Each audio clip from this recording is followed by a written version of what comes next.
唔知大家身邊有冇啲朋友，又或者見過啲同事咧，佢哋學歷好高啦，但係出到嚟社會咧，咁佢哋嘅職位啊，或者個收入咧，都未必同佢哋嘅學歷有對等嘅掛鈎喎。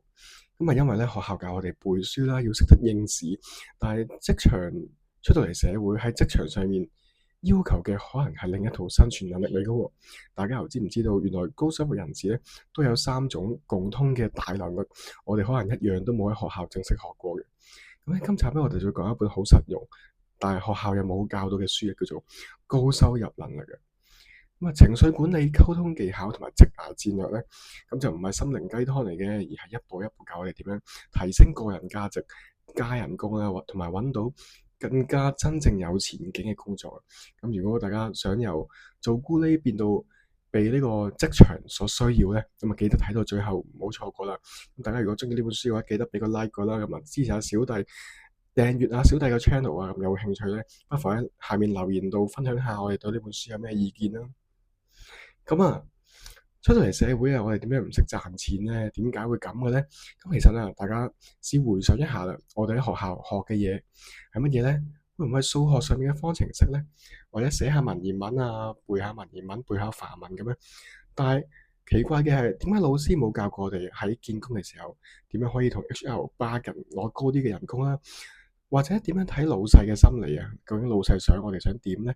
捉佢心理，或者喺會議入邊咧爭取話語權啊，更加都冇教我哋咧點樣可以揀一條適合自己有潛力嘅職業道路啊。咁咧，作者李尚龍咧喺入邊提到啊，畢業之後第一個問題咧，其實就係我哋點揾錢啊。好啊，咁我哋一齊探究下，究竟佢提出咗啲咩方法去填補呢個教育嘅缺口。咁講到呢本書咧，我又唔可以唔提下作者係邊個啦。咁呢位作者咧，佢原本都唔係出嚟咧寫嘅書咧就叫好叫座嘅人嚟嘅。佢係喺北京外國語大學畢業，喺中央電視台做過記者啦，亦都喺新東方度做過英文老師嘅。咁喺職場打滾多年之後咧，先至開始寫書啦，創業，成立咗自己屬於自己嘅品牌啊，教育品牌。咁咧，佢最出名嘅唔係就係寫書嘅，而係將自己喺教育、職場、創業路上嘅經驗咧，轉化為一套有實戰價值嘅知識系統，亦都唔係純粹係講道理啊，而係教我哋又點樣一步一步咁提升收入、打造競爭力嘅。咁嚟到呢本書嘅第一部分啊，咁啊佢提到啊，究竟咧學校教育咗啲咩咧？咁咧作者就認為啊，學校教我哋嘅嘢咧係知識啦，但係咧出到嚟社會咧，職場上面想我哋要嘅嘢咧，其實係能力喎。知識可以應付考試啦，但係能力咧就要靠實戰經驗嚟攞到嘅。咁啊，佢喺書入邊咧提到3種學校冇教而出到嚟職場咧又極度重要嘅能力喎。首先第一點咧就係情緒管理能力啊。咁喺職場上面咧，做嘢叻唔叻咧，只係基本嘅啫。咁咧，但係咧，我哋嘅情緒穩唔穩定咧，先至決定到我哋升職得快唔快啦，可唔可以步入呢個高收入嘅階段啊？試諗下啦，如果位同事成日都開口埋口就呻啦、抱怨啦、黑口黑面嘅，情緒一唔好到非常咧，就係咁鬧人喎。咁無論學歷有幾高啦，技能有幾強啊，老細啊都唔敢重用噶嘛，因為情緒唔穩定，分分鐘爆啲客啊，咁啊可能風險太高咯。咁 EQ 咧其實就唔係話要我哋做笑面虎嘅，而係睇我哋識唔識得喺壓力大嘅時候咧，仲可以冷靜咁樣同別人溝通。咁譬如同事犯錯啊，我哋即係鬧爆佢啊，定係諗辦法去令到佢改進或者提升咧？作者就喺書入邊再講啦，情緒管理咧，其實係我哋自己掌控自己嘅能量嘅能力喎。一個 EQ 高嘅人唔係冇情緒，而係識得轉化情緒，將壓力避免佢變成呢個抱怨啊，再次變成原動力啦。長遠嚟講啊，呢種人咧自然會變成團隊嘅核心啦，咁啊，自然收入又唔會低啦。第二咧就係溝通同埋表達能力啊。咁啊，俗語有話啦，叻咧，但係就唔代表人哋知道我哋幾叻噶嘛。咁呢句説話咧，都扣動咗好多人嘅心入邊嘅諗法嘅。好多專業人士咧，可能做得好好啦，好有料，但係咧就唔識表達自己啊，結果咧升職加人工咧就冇佢哋份啊。咁啊，呢排成日都聽到句説話啦，知我咩料啦，係咪？知我咩料啦，咁但係係咪真係知道咩料嘅咧？人哋可能唔知喎，尤其是係老細或者同事喎。咁啊，作者李尚龍有提啦。職場咧其實唔係考試啊，冇人幫我哋評分嘅喎。咁咧，我哋就要揾機會咧，講清楚、表達清楚我哋究竟做過啲乜，點解咁樣做，點解我哋嘅方案係有價值嘅咧？就好似求職面試咁啊，有啲人好叻，但係講嘢 re 啊，説話含糊又冇重點咧，最後咧個工作職位咧都係俾咗一個表達清晰、有邏輯嘅競爭對手啊。咁啊，其實唔係我哋差或者係能力唔夠啊，而係咧我哋嘅表達啊，甚至乎喺包裝上咧冇咁好。咁其實溝通咧就唔淨係講嘢咁簡單嘅，咁啊包括埋寫 email 啦、開會嘅 report 啦，同埋平時對上司嘅對話嘅方式啊。咁啊識溝通咧，等於我哋識得為自己爭取更加多嘅資源同埋空間。咁作者又提我哋咧，記住一句説話啦，就係話咧，我哋嘅價值啊係要人哋聽得到、聽得明先叫價值噶嘛。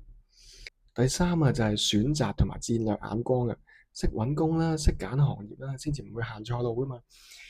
唔知大家有冇發現咧？有啲人咧好似日日都好努力，但係幾年嚟都冇人工加咧。咁啊，反而有啲人入錯行，又揀錯老闆，一直原地踏步喎。咁呢個論點咧就令我諗起楚漢時期嘅韓信啊。佢一開波咧咁啊跟咗項羽啦，點知項羽咧係叫佢做執戟郎喎。咁之後佢轉老細啦，咁啊跟咗劉邦咧，哇做埋大元帥添。咁啊，作者提我哋咧，職場生涯咧唔係短跑嚟嘅，而係馬拉松。咁我哋揀嘅第一份工啦，投放嘅努力嘅地方咧，就已經決定咗3年之後仲會唔會繼續原地踏步。作者李尚龍啊提我哋啦，職場生涯咧就唔係短跑嚟嘅，而係馬拉松。咁我哋揀咗第一份工啦，投放嘅努力地方咧，已經決定咗我哋3年仲係咪停留喺原地㗎啦。我哋就要分析下究竟呢份工有冇學到新技能啦，呢個行業會唔會俾其他人甚至乎係 AI 取代呢？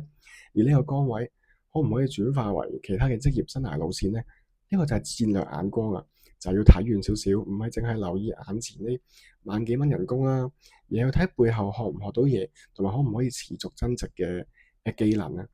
所以咧，高收入咧就唔係淨係靠死做爛做啊，而係識得咧用腦揀方向，決定呢個戰略啊、策略啊，喺生涯規劃方面，就好似我哋見到有啲餐廳啊，嗱唔係話針對乜嘢，係譬如咧譚仔啊，咁佢哋貼咗啲招聘海報啦，哇，月入可達幾多啊，咁啊起薪又高啦。咁但係如果假設大家想象下，我哋入咗去一啲粉麵嘅鋪頭做侍應又好啦，廚房又好，咁嗰個人工嘅上升空間有幾多咧？咁大家都想象到啦。而喺呢份工學到嘅技能咧，對於我哋轉工又幫唔幫到手咧？咁啊，自然又未必話真係太好啦。咁相反啊，譬如啊，我哋去從事一啲初級嘅管理工作啊，或者係文職啊，咁啊學到嘅 office 嘅 skills 啦，咁啊就算轉工啊，咁都可以用到喺其他地方身上啊嘛。咁呢個就係作者所提到嘅，要睇遠少少啦。我哋呢份工學唔學到嘢啊，學到嘅技能。會唔會可以用喺第二度咧？就算我呢個崗位俾人取代咗之後，再深遠啲啊，佢亦都指出咧，呢個行業仲有冇繼續存在嘅空間咧？例如近日 AI 發展啊，咁啊，譬如有啲輿論都提到咧，會計師啦、律師啦，咁都係被 AI 取代嘅高危行業嚟喎。咁啊，如果想投身呢方面咧，咁根據作者嘅意見咧，咁就可能要考慮一下啦。咁書入邊嘅一段話咧，咁啊都講得好精準嘅，就係話唔係我哋唔夠努力啊，而係我哋努力嘅方向咧錯咗。努力只係一部分啦，但係咧睇得準、揀得啱、講得明，先至係高收入能力嘅核心所在。咁之後咧，除咗呢三大技能方面咧，作者就講咗一個系統啊，就係咧收入能力金字塔啊。咁啊入邊分咗3層啦，底層就係講執行力對職業嘅態度，中層咧就係講人際關係溝通同埋策略，高層咧就係講緊個人品牌啊發展嘅對於行業判斷發展嘅趨勢。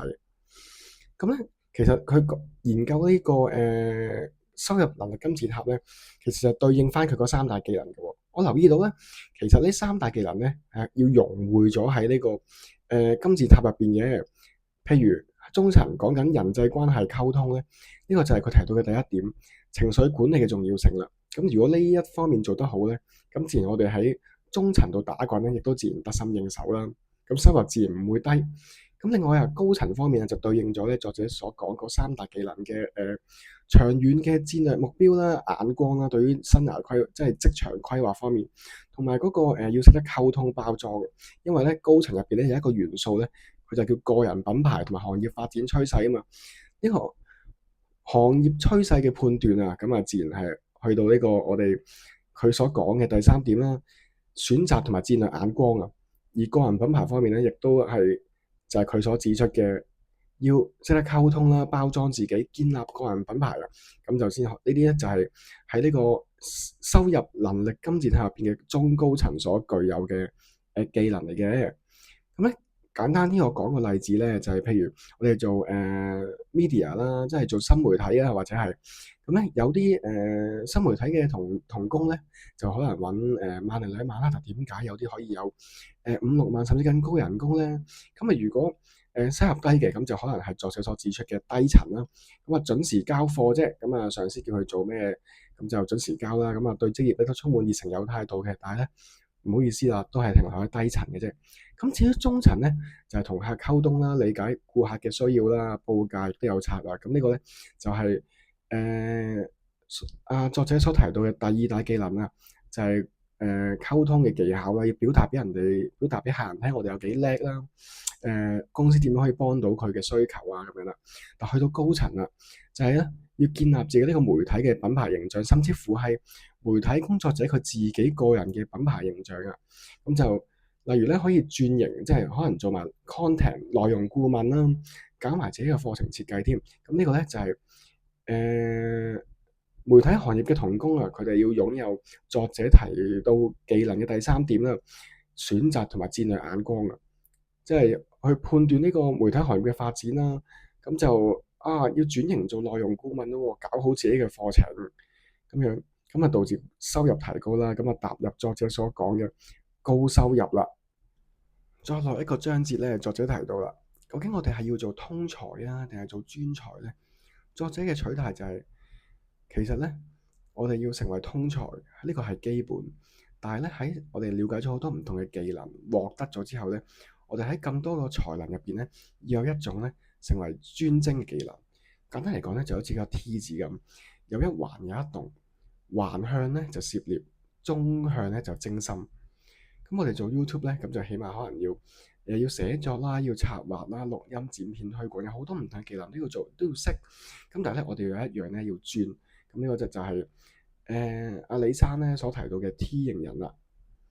咁只有真正強嘅技能啊，先至可以為我哋帶嚟可預期、可累積嘅收入嘅。就好似明仔咁啦，佢可能識好多嘢，即係佢自然係識剪片啦，識拍片啦，識得 YouTube 嘅玩法啦。但係其實我覺得佢真正嘅強項咧，係佢個表達能力上。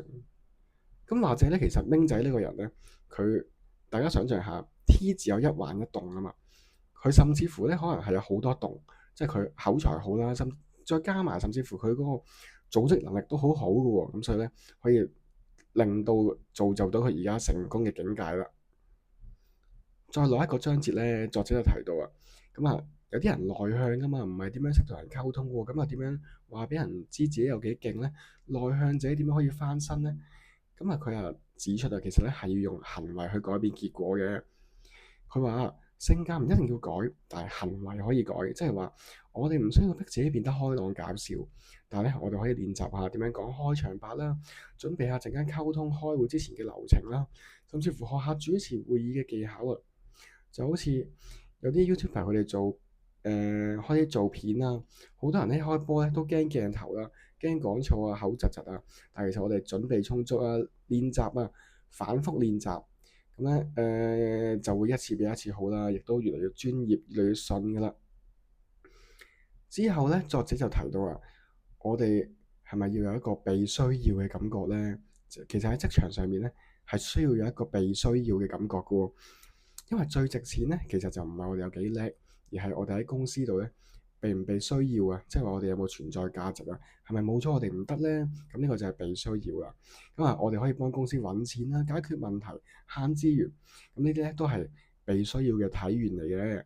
咁所以咧揾份工咧就唔係淨係話人工有幾多啊？咁啊，重點咧就係喺呢份工入邊，我哋做緊嘅嘢，未來仲值唔值錢咧？咁如果我哋份工，我哋好似粒螺絲咁，好容易俾 AI 取代到嘅，或者好容易俾其他人啦又取代到咧，毫無門檻可言咧，咁我哋就要重新規劃下，我哋自己可以增值嘅方向啊，咁咧先至可以踏入高收入呢個境界嘅。咁總括嚟講啊，作者提及啊，唔學高收入能力咧，我哋就可能會用多10年，甚至乎20年時間去彌補、去補課嘅。咁所以咧，其實我哋就唔需要話變得好商業，唔需要即刻轉型嘅。但係我哋要理解，我哋要賺錢咧，就要有市場價值，有被需要嘅感覺。我哋要有價值咧，就係要有能力啦。有能力咧，就要不停練習、反思，同埋根據我哋反思出嚟嘅結果咧，調整翻我哋嘅策略。咁所以咧，呢本書高收入能力學校冇教，就唔係教我哋咧放棄理想，而係咧要將理想落地轉化同埋升級嘅。咁今日對於呢本書嘅介紹咧就嚟到呢度啦。咁如果大家中意呢本書咧，就不妨俾個 like 我啦。咁如果大家想支持我咧，就希望大家支持下小弟咧，就訂閱下我哋頻道啦，撳埋隔離個小啷啷，再喺下面留言啦，分享下大家對於呢本書嘅睇法，同埋有啲咩書，所以我都一齊同大家分享啦。多謝各位。